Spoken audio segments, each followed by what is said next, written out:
Tahun 2023, politik di Indonesia tak kalah menjadi sorotan.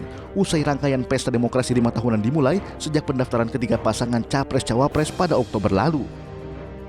Gibran Rakabuming Raka, wali kota Solo, sekaligus putra mahkota Presiden Jokowi, resmi maju menjadi cawapres mendampingi Prabowo Subianto. Majunya Gibran tersebut menimbulkan polemik di masyarakat karena dinilai telah mengubah konstitusi lewat putusan Mahkamah Konstitusi yang saat itu diketuai pamannya Anwar Usman. Pada Senin 16 Oktober 2023, Mahkamah Konstitusi mengabulkan permohonan uji material dalam perkara nomor 90 yang meminta Mahkamah Konstitusi mengubah batas usia minimal Capres-Cawapres menjadi 40 tahun atau memiliki pengalaman sebagai kepala daerah baik tingkat provinsi, kabupaten, atau kota. Amar putusan mengadili 1.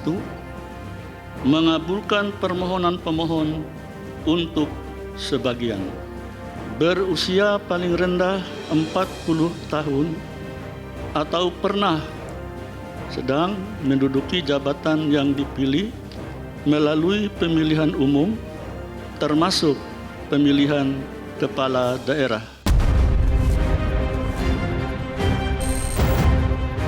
Keputusan tersebut menjadi karpet merah bagi keponakannya, Gibran Rakabuming Raka, untuk maju menjadi cawapres meski usianya belum 40 tahun.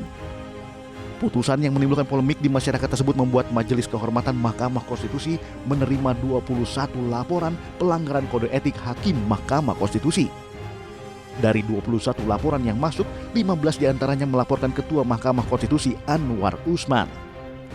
Para pelapor menuding Anwar terlibat konflik kepentingan dengan mengabulkan gugatan demi keponakannya Gibran Rakabuming Raka. Hingga akhirnya pada Selasa 7 November 2023, Majelis Kehormatan Mahkamah Konstitusi menggelar sidang etik dan memutus Anwar Usman dicopot dari jabatannya karena terbukti melakukan pelanggaran etik berat. Menyatakan hakim terlapor terbukti melakukan pelanggaran berat terhadap kode etik dan perilaku hakim konstitusi sebagaimana tertuang dalam Sabta Karsa Utama, prinsip ketidakberpihakan, prinsip integritas, prinsip kecakapan dan kesetaraan, prinsip independensi, dan prinsip kepantasan dan kesopanan. 2. Menjatuhkan sanksi pemberhentian dari jabatan Ketua Mahkamah Konstitusi kepada hakim terlapor. Tak hanya dinilai telah melakukan praktik nepotisme melalui ketuanya Anwar Usman, putusan perkara nomor 90 tersebut juga dinilai telah merusak tatanan demokrasi. Ya, itu yang disayangkan publik ya. Tiba-tiba dalam waktu yang singkat terjadi perubahan yang drastis kan.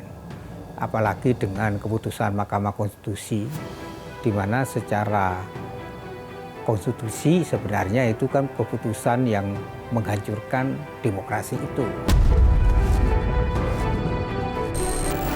Sehingga ketika Mahkamah Etik Konstitusi mengatakan ada pelanggaran berat, bahkan pemecatan, itu kan menunjukkan bahwa konstitusi itu kan diingkari kan.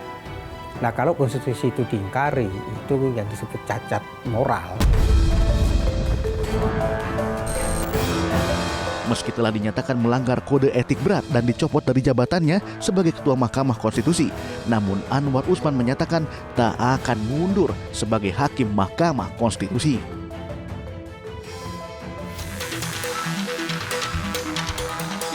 Sejumlah kasus pengangkangan hukum oleh aparat penegak hukum dan pembantu presiden tercatat sebagai rapor merah di akhir pemerintahan Presiden Jokowi. Godaan harta, tahta, dan kuasa terbukti ampuh menjerat para pelaku meski harus mengkhianati amanat rakyat. Pembatasan kekuasaan dan pengawasan jalannya pemerintahan menjadi tanggung jawab bersama agar masa depan bangsa tidak tersandra oleh kelompok kepentingan. Jadi jangan bilang Anda tidak tahu akan permasalahan ini, karena kami sudah memberitahukannya.